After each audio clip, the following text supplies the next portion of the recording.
শুভ সন্ধ্যা বন্ধুরা, নতুন খুঁজে চ্যানেলটিতে আপনাদের সবাইকে স্বাগত জানাই। আমি শান্তনু। তো আমরা হযরত মুহাম্মদ শাহের জীবনী দেখছি ইটারনিটি টুয়ার্ডস ইটারনিটি বাংলার চ্যানেল থেকে। তো আমরা অনেকগুলো এপিসোড দেখে ফেলেছি। তো এখনও পর্যন্ত যতগুলো এপিসোড দেখেছি এবং সেইখানে বিশেষ বিশেষ কিছু জায়গার উল্লেখ আছে বা স্থানের উল্লেখ আছে, আমরা চেষ্টা করছি সেই স্থানগুলো বর্তমানে আছে কি না, এক্সিস্ট করে কি না, বা সেই স্থান যদি এক্সিস্ট করে তাহলে কি অবস্থায় আছে, সেইগুলো বাংলা ভাষায় যদি কোনো ভ্লগ থেকে থাকে সেগুলো আমরা খোঁজার চেষ্টা করছি এবং সেগুলো তোমাদের সাথে দেখার চেষ্টা করব। আজকে এসে গেছি আমরা তায়েফে। আমরা জানি যে হযরত মুহাম্মদ শাহ গেছিলেন ইসলাম ধর্ম প্রচার করতে। তিনি সেখানে মানে অ্যাকচুয়ালি যে তিনটে তাদের যে কি বলবো সর্দার ছিল বা রাজা ছিল সেই গোষ্ঠীর, তাদের কাছে প্রস্তাব দিয়েছিলেন। তারা কিন্তু সেই প্রস্তাবে রাজি হননি, এবং শুধুমাত্র রাজি হননি তাই নয়, সেখানে কিন্তু হযরত মুহাম্মদ শাহকে পাথর মারা হয়েছিল। তো সেই যে তায়েফ জায়গাটা, সেই জায়গাটা বর্তমানে এক্সিস্ট করে এবং সেটারই ভিডিও আজকে তোমাদের সাথে দেখবো। সালাউদ্দিন সুমনের চ্যানেল থেকে তিনি একটা ভ্লগ করেছেন, সেইখানে গেছিলেন। তো আমরা চেষ্টা করব সেই ভ্লগের মাধ্যমে সেই জায়গাটা দেখে নেওয়ার। তো চলো শুরু করা যাক ভিডিওটা।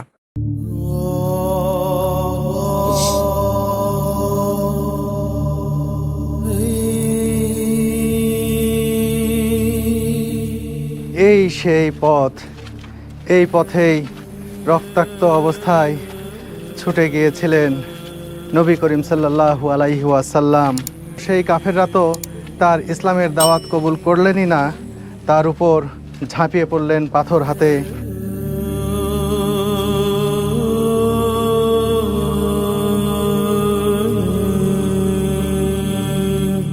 দেখুন বন্ধুরা, এই সেই আঙুরের বাগান, যেই বাগানে রক্তাক্ত অবস্থায়, আহত অবস্থায় হযরত মুহাম্মদ সাল্লাল্লাহু আলাইহি ওয়াসাল্লাম এখানে আশ্রয় নিয়েছিলেন। এখনো আছে সেই আঙুরের বাগান।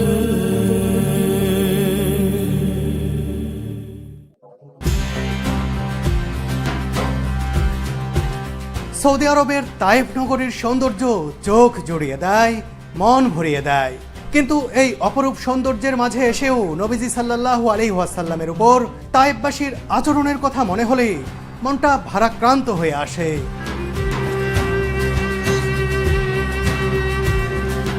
অবিশ্বাসীদের পাথরের আঘাতে রক্তাক্ত হয়ে নবীজি সাল্লাল্লাহু আলাইহি ওয়াসাল্লাম যে পথে হেঁটে গিয়েছিলেন, যে আঙুরের বাগানে আশ্রয় নিয়েছিলেন, সেই পথ আর সেই আঙুরের বাগান আজ আমি আপনাদের দেখাবো।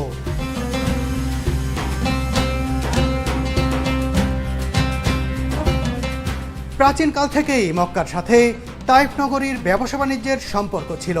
এই তায়েফের বনু সাকিব গোত্রের হালিমাতুস সাদিয়া রাদিয়াল্লাহু তাআলা আনহা ছিলেন মহানবী হযরত মুহাম্মদ সাল্লাল্লাহু আলাইহি ওয়াসাল্লামের দুধ মাতা।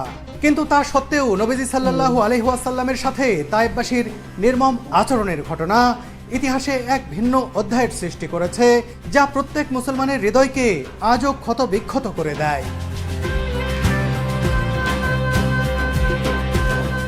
মহানবী সাল্লাল্লাহু আলাইহি ওয়াসাল্লামকে যখন একের পর এক পাথর নিক্ষেপ করা হচ্ছিল, এখানকার যুবকদের, ছোট শিশুদের হাতে পাথর তুলে দিয়ে তার দিকে যখন লেলিয়ে দেওয়া হয়েছিল এবং তিনি যখন রক্তাক্ত হয়ে গিয়েছিলেন, তিনি কিন্তু এই পথেই গিয়েছিলেন রক্তাক্ত অবস্থায়, গিয়ে এখানকার একটি আঙুর বাগানে আশ্রয় নিয়েছিলেন। সেই আব্দাস নামে একজন এখানকার আঙুর বাগানের কর্মচারী ছিলেন, তিনি তাকে সেবা করেছিলেন। সেখানে একটি মসজিদ রয়েছে, সেই মসজিদের নাম মসজিদে আব্দাস বা আব্দাস মসজিদ। সেই মসজিদটি এবং মহানবী সাল্লাল্লাহু আলাইহি ওয়াসাল্লামের রক্তাক্ত অবস্থায় ছুটে যাওয়া সেই পথটি আপনাদের এখন দেখাবো আমি।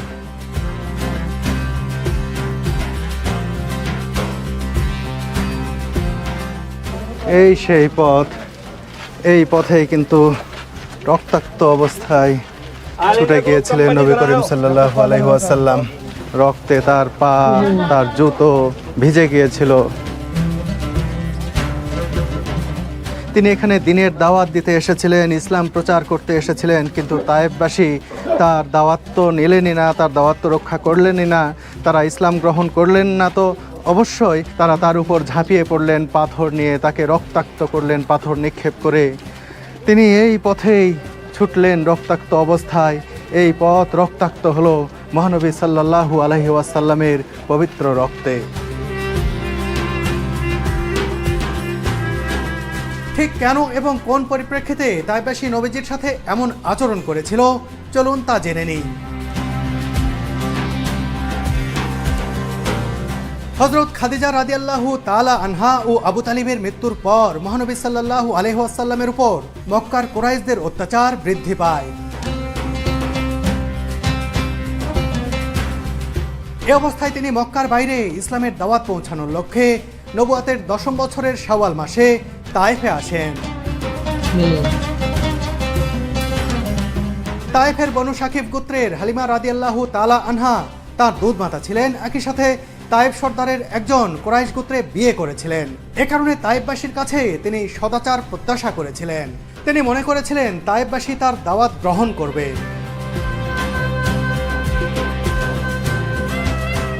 তায়েফ সফরকালে নবীজির সঙ্গে ছিলেন তার আজাদ করা গোলাম ও পালক পুত্র যায়েদ বিন হারিস রাদিয়াল্লাহু তাআলা আনহু। টানা 10 দিন তিনি গোপনে প্রকাশ্যে একাকী ও সামগ্রিকভাবে দাওয়াত দেন। তিনি তাদের কোরআন তেলাওয়াত করে শোনান এবং ইসলাম ও মুসলমানদের পক্ষে সাহায্য কামনা করেন। সেই সময় আমর ইবনে উমাইরের 3 ছেলে আবদে ইয়ালিল, মাসুদ ও হাবিব ছিল বনু সাকিবের নেতৃস্থানীয় ব্যক্তি। মহানবী সাল্লাল্লাহু আলাইহি ওয়াসাল্লাম তাদের কাছে গেলে তারা ইসলামের দাওয়াত প্রত্যাখ্যান করেন ও তুচ্ছতাচ্ছিল্য করেন। তাদের একজন তো বলেই ফেললেন, আল্লাহ কি রাসূল বানানোর জন্য তোমাকে ছাড়া আর কাউকে পেলেন না? তাদের কথা শুনে রাসূলুল্লাহ সাল্লাল্লাহু আলাইহি ওয়াসাল্লাম বের হয়ে এলেন এবং তাদের অনুরোধ করলেন তারা যেন এসব প্রচার না করেন। কিন্তু তারা তা প্রকাশ করলো এবং তায়েফের সাধারণ মানুষদের মহানবী সাল্লাল্লাহু আলাইহি ওয়াসাল্লামের বিরুদ্ধে খেপিয়ে তুলল। এক পর্যায়ে তারা সমবেত হয়ে নবীজি সাল্লাল্লাহু আলাইহি ওয়াসাল্লামের উপর পাথর নিক্ষেপ করতে থাকে এবং গালমন্দ করে। তাদের উন্মত্ত আচরণে রাসূলুল্লাহ সাল্লাল্লাহু আলাইহি ওয়াসাল্লামের শরীরের রক্তে তার জুতা মোবারক ভরে যায়।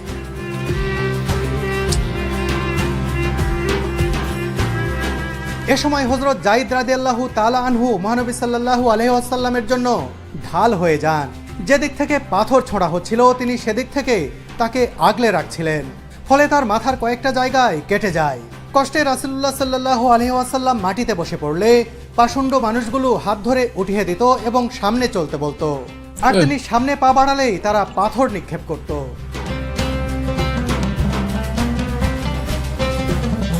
নবীজি সাল্লাল্লাহু আলাইহি ওয়াসাল্লামের রক্তভেজা এই পথটি দেখতে এসে মুসলিমদের চোখ সিক্ত হয়ে যায়।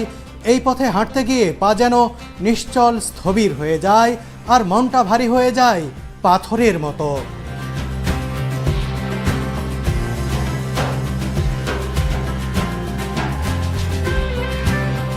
কাফেরদের ছোড়া পাথরের আঘাতে রক্তাক্ত হয়ে মহানবী হযরত মুহাম্মদ সাল্লাল্লাহু আলাইহি ওয়াসাল্লাম ছুটে আসেন এই জায়গাটিতে। এই যে জায়গাটি দেখছেন এটি সেই সময়ে একটি আঙুরের বাগান ছিল, এখনও এটি আঙুরেরই বাগান। এর কিছু অংশে অন্যান্য সবজির চাষ এখন করা হচ্ছে। যাই হোক, তিনি ছুটে আসলেন এখানে।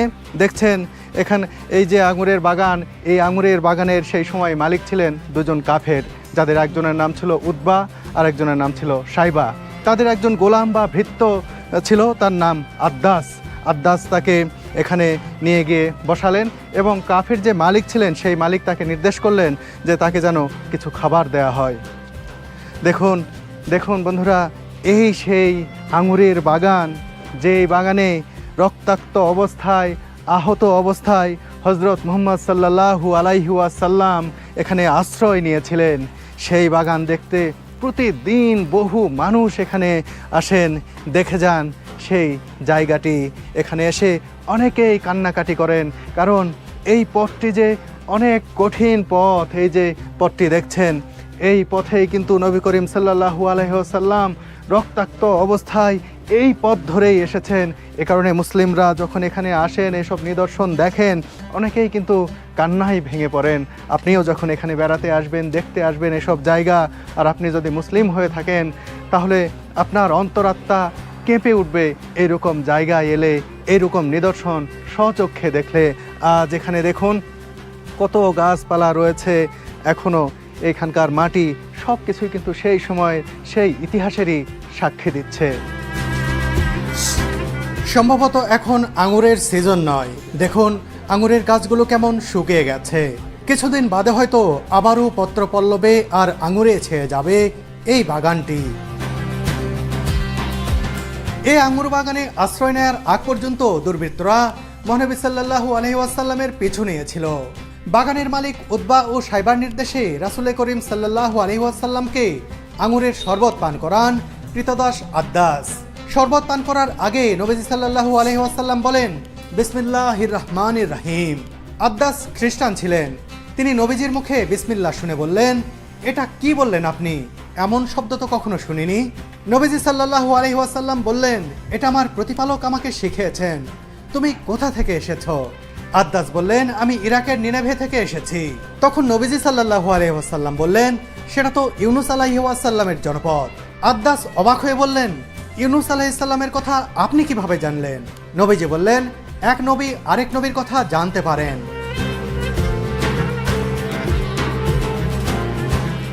একথা শোনামাত্র আদ্দাস নবীজির হাতে ও পায়ে চুম্বন দিলেন। বাগান মালিক উতবা ও সাইবা অবাক হয়ে দূর থেকে আদ্দাসের কর্মকাণ্ড দেখে তাকে জিজ্ঞেস করলো, তুমি তার হাতে পায়ে চুমু দিলে কেন? আদ্দাস বললেন, হে আমার মনিবগণ, এই পৃথিবীতে তার চেয়ে উত্তম মানুষ আর কেউ নেই। তিনি আমাকে এমন কিছু বলেছেন যা শুধু একজন নবী ছাড়া আর কারো পক্ষে জানা সম্ভব নয়। একথা শুনে আদ্দাসকে ভৎসনা করেন উতবা ও সাইবা।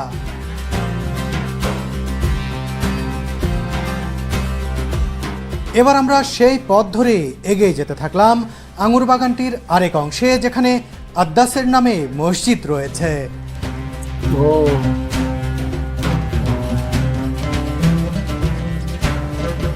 বন্ধুরা, চলে এসেছি মসজিদে আদ্দাসে। এই জায়গাটিতেই নবীজির কাছে ইসলাম ধর্ম গ্রহণ করেছিলেন আদ্দাস। এ কারণে তার নামে এখানে এই মসজিদটি নির্মাণ করা হয়।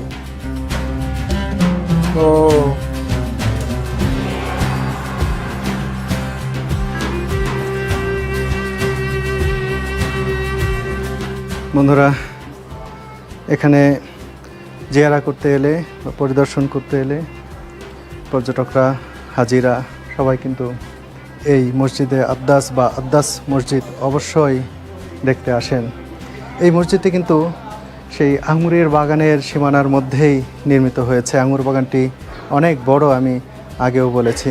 দেখুন, ছোট্ট একটি মসজিদ, মসজিদে আদ্দাস, কিন্তু এর গুরুত্ব, এর তাৎপর্য কিন্তু অনেক বিশাল, অনেক ব্যাপক এর ব্যাপ্তি।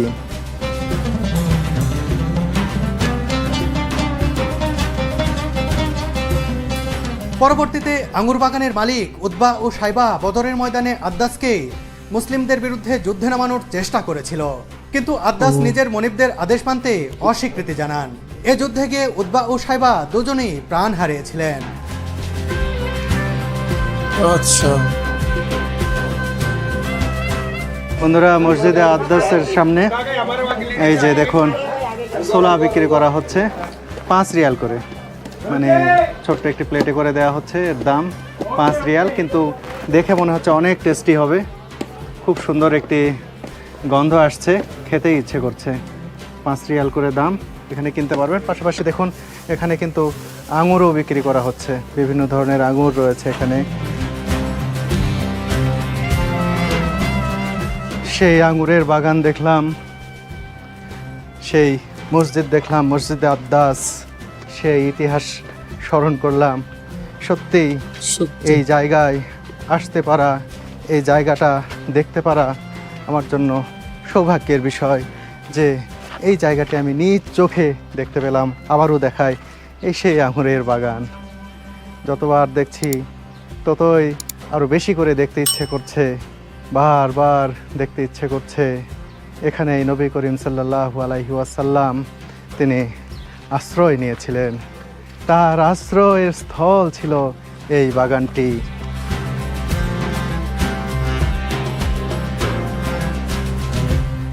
এই পথে বর্ণনাতীত আঘাতপ্রাপ্ত হওয়ার পরও তিনি হামলাকারীদের ধ্বংস কামনা করেননি। এমনকি সেই হামলাকারীদের শাস্তি দিতে আল্লাহর তরফ থেকে ফেরেশতা পাঠানো হলেও তিনি সবিনয়ে তাতে সমর্থন দেননি। উল্টো আল্লাহর কাছে তায়েববাসীর বোধোদয়ের প্রত্যাশার পাশাপাশি অনাবিল সুখ ও স্বাচ্ছন্দ্যই চেয়েছিলেন তিনি। তার দোয়ার বরকতেই তায়েব আজ নির্মল প্রকৃতি আর ফুলে ও ফসলে অনন্য এক নগরী হয়ে উঠেছে।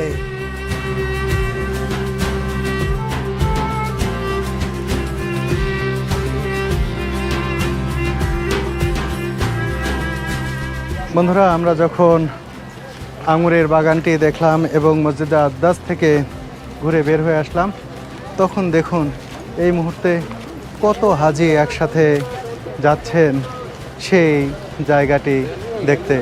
আপনারা তাইফ আসলে অবশ্যই এই জায়গাটি ঘুরে দেখবেন, ভালো লাগবে, নিশ্চয়ই ভালো লাগবে।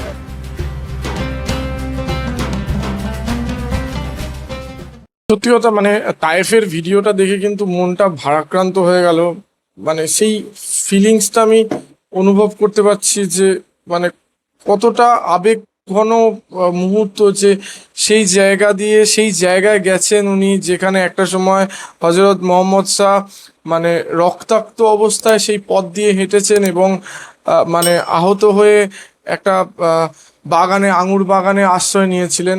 তো একদম সত্যি যে সেই জায়গাটা মানে অস্তিত্ব রয়েছে, প্রথম কথা একটা ঐতিহাসিক স্থল, এবং সেটা নিজের নিজের মধ্যে একটা বিরাট বড় ব্যাপার যে সেই জায়গাতে যাওয়া এবং সেই জায়গা দিয়ে হেঁটে যাওয়া এবং সেই ফিল করা, সেই জায়গাটা ফিল করা এবং সেই ঘটনাগুলো যেন মানে মেমোরিতে আসে এবং চোখের সামনে যেন ভেসে ওঠে যে এইখান দিয়ে হয়তো তিনি হেঁটে গেছেন বা এইখানে তিনি, এবং সবথেকে বড় কথা হয়তো কেন যে আঙুর বাগানটা এবং যে রাস্তাটা উনি দেখালেন, যে রাস্তা দিয়ে হজরত মোহাম্মদ সাহেব হেঁটে গেছিলেন এবং তার উপরেই মানে ইট বা পাথর মারা হয়েছিল, এবং যেখানে উনি যে বাগানে আশ্রয় নেওয়া হয়েছিল, মানে আশ্রয় নিয়েছিলেন উনি, সেই জায়গাটা সত্যি আমি এখান থেকে দেখে ফিল করতে পারছি। তো ভাবুন যিনি গেছেন, মানে সুমন ভাইয়ের কি অবস্থা ওখানে গিয়ে। এইরকম ভিডিও দেখলে একটা অন্যরকম অনুভূতি মনের ভেতরে কাজ করে। এরকম ঐতিহাসিক স্থলের মানে ভিডিও দেখলে, জানি না কোনোদিনও যেতে পারবো কিনা, বাট যারা যেতে পারে সত্যি তারা প্রচুর ভাগ্যবান। তো তোমাদের কেমন লাগলো এই ভিডিওটা অবশ্যই কিন্তু আমাদের কমেন্ট বক্সে লিখে জানাতে ভুলো না, আর আমাদের ভিডিও সাজেস্ট করতে ভুলো না। অবশ্যই আমরা সেই ভিডিওগুলো রিয়াকশন দেবো, আর আমাদের ভিডিও যদি ভালো লেগে থাকে লাইক করে দেবে, শেয়ার করে দেবে এবং আমাদের চ্যানেলটি সাবস্ক্রাইব করে আমাদের পাশে থাকবে যাতে নতুন ভিডিও তোমার সাথে দেখতে পারি। তো দেখা হচ্ছে নেক্সট ভিডিওতে। Thank you.